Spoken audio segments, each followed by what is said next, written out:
Hello সবাই কেমন আছেন? আশা করি ভালো আছেন। তো চলে এসেছি সবার পছন্দের একটা রেসিপি নিয়ে, পায়েসের রেসিপি। তো দেখতে থাকুন, সঙ্গে থাকুন।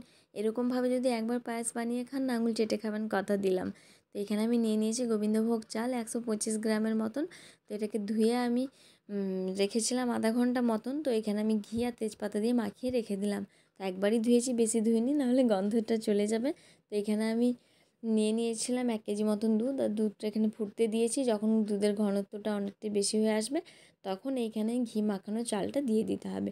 তার আগে আমি একটু ছোট গ্লাসে একটু দুধ তুলে রাখলাম, এটাতে আমি পাউডার দুধ মিশাবো। এটা লাস্টে আমার কাজে লাগবে, তাই জন্য আগে থেকে তুলে রেখে দিলাম। চাল দিয়ে দেওয়ার পর আর তোলা যাবে না যেহেতু, তার জন্য এটাকে আমি মিশিয়ে রেখে দিলাম। এটা পরে লাগবে। সাইডে এটাকে সরিয়ে রেখে দেওয়ার পরে এখানে আমি চালটা দিয়ে দিলাম, ঘি মাখানো চালটা। তো এটা গ্যাসের ফ্লেমটা লো রেখেই আস্তে আস্তে ফুটতে দিয়েছিলাম আধা ঘন্টা মতন। তো দেখুন কতটা সেদ্ধ হয়েছে চালটা। ভিজিয়ে রেখেছিলাম বলে খুব তাড়াতাড়ি হয়ে গেছে। তো পরিমাণ মতো আপনারা মিষ্টি দেবেন। তো চিনি দিয়ে দিয়েছি আমি। তো আপনারা চাইলে বাতাসাও দিতে পারেন, বা মিষ্টির দানা ছোট ছোট যেগুলো থাকে ওগুলোও দিতে পারেন। এই যে পায়েসটা হয়েই গেছে। তো দিয়ে দিলাম এখানে লাস্টে যে দুধটা, যেটা আমি সরিয়ে রেখেছিলাম। আর এখানে আমি সামনে, হাতের সামনে কিছু পানিতে বাটির মধ্যে ঘি, আর এখানে আমি কাজু কিশমিশ ভাজতে দিয়ে দিয়েছি।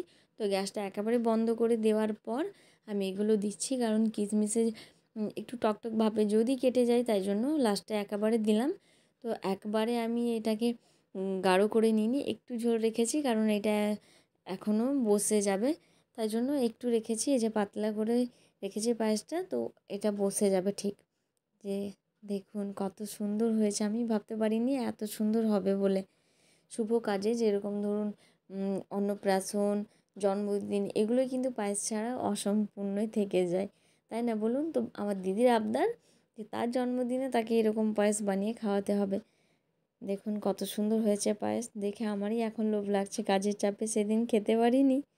দেখছেন কি সুন্দর হয়েছে। অবশ্যই আপনারা একবার হলেও এরকমভাবে ট্রাই করে দেখবেন, ভালো লাগবে। তো ভিডিওটা এখানেই শেষ করলাম। ভালো থাকবেন, সুস্থ থাকবেন। নতুন কোনো ভিডিও নিয়ে আবার হাজির হব। টাটা।